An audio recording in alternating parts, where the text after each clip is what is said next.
Okay, the title of the video is Puzzle Piece Equation. And what puzzle piece equation is a way to see things. It's a way to think about things. It's a process of thinking. And in essence, it takes the information that you already have and uses it to acquire the information that you do not yet have. And that's the equation. So it's in a sense kind of like an equation. That's why I've dubbed it an equation. It's like a math problem. You take what you have to use to either create a greater or lesser outcome. And in this case, we're looking for a greater outcome. We're looking for more information. So that's what the puzzle piece equation is a way to derive more information by using the information that you already have. And you'll find that almost all things, if not all things, can be figured out this way. Alright, so puzzle piece equation is my own theory, and these are, of course, my own words and writings. Alright, so here we go. This is good enough actually to where I think you can actually read it here. Alright, what we're looking at here is empty space. This actually isn't the puzzle piece. The puzzle is already created all the way around it, and these are the individual pieces that we're just seeing the periphery of. These pieces that are all connected, I just didn't draw. What it says here is that this is empty space in the puzzle. So in essence, this is our last piece, our last missing piece in the puzzle. Well, the information that we already have, which is the periphery here, is showing us the exact nature or how this information looks, the details of this information. And it gives us the details, which in this form it's taking the shapes of the piece, which would be the individual details of the information. So as we go over here, that's what we're reading. It says missing info is the periphery of known knowledge. So meaning the info that you are missing creates a periphery of knowledge that you do have, because there's got to be a point where you don't know something and then the point where you do, and that's what this line represents. This is all the information that you do know, and what you don't understand is that it's already forming an idea, a definition, a definer, information, a shape. It's already forming that for you right now and telling you exactly what's missing. So we'll read here these words. Using the known knowledge limits, which is this area here, reveals the hidden nature of the missing information, thereby making the invisible or hidden information take form, which will allow you to create the needed info out of thin air. You can view the lack of data as something unknown, or the revealer of exactly what's missing, thereby bringing into form view that once so well hidden piece of the truth.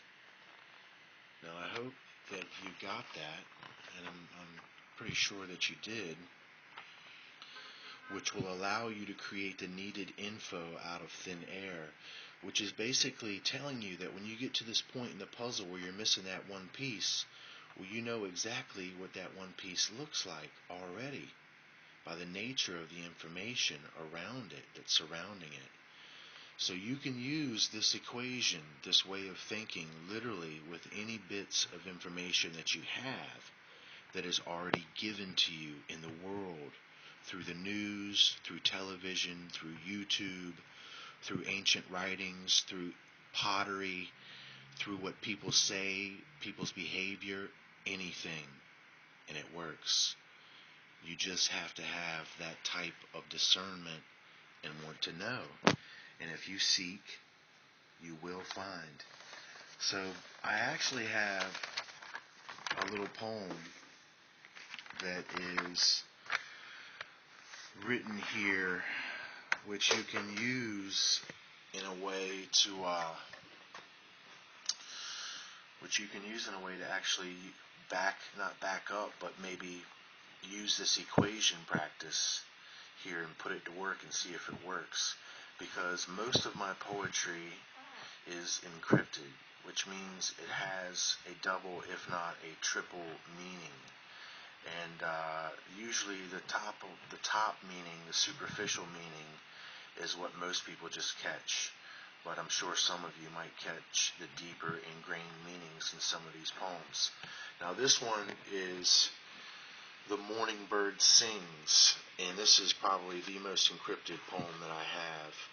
And poetry for me is a way to express myself and put a lot of information into a very memorable form.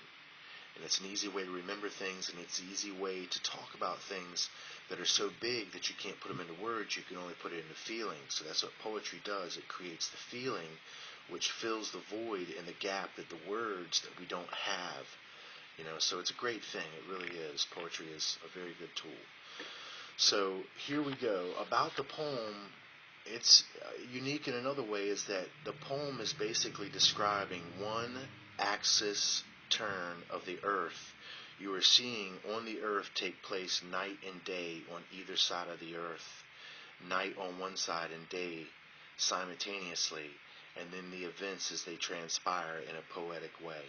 So this is basically one day, but with an encrypted meaning of that day.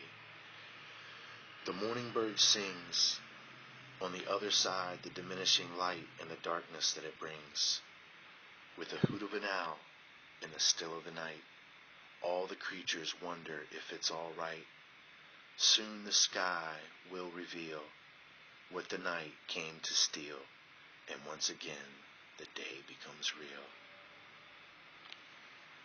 An encrypted poem, and you can actually use the puzzle piece equation to find that meaning with the information that I've already given you. Anyway, just food for thought, something for you to think about, and hopefully enhance the way you see things. As always, thank you for listening. I really, really, really do appreciate it. For some of you who have supported me and some of the comments that you've made, it goes a long way. It really does. I count you all as my friends, and even the ones that have visited my channel and maybe have had a word or two that has been different or even unkind, I understand. I fully understand. No problem. I count you as my friend also. We are all brothers here on this world, brothers and sisters, regardless of what religious creed we come from, what ethnic background, cultural, monetary, I guess is what I'm trying to say, all summed up. It doesn't matter. It really doesn't matter. We are all connected. We are all definitely connected, and we are all one. Thank you, my friends.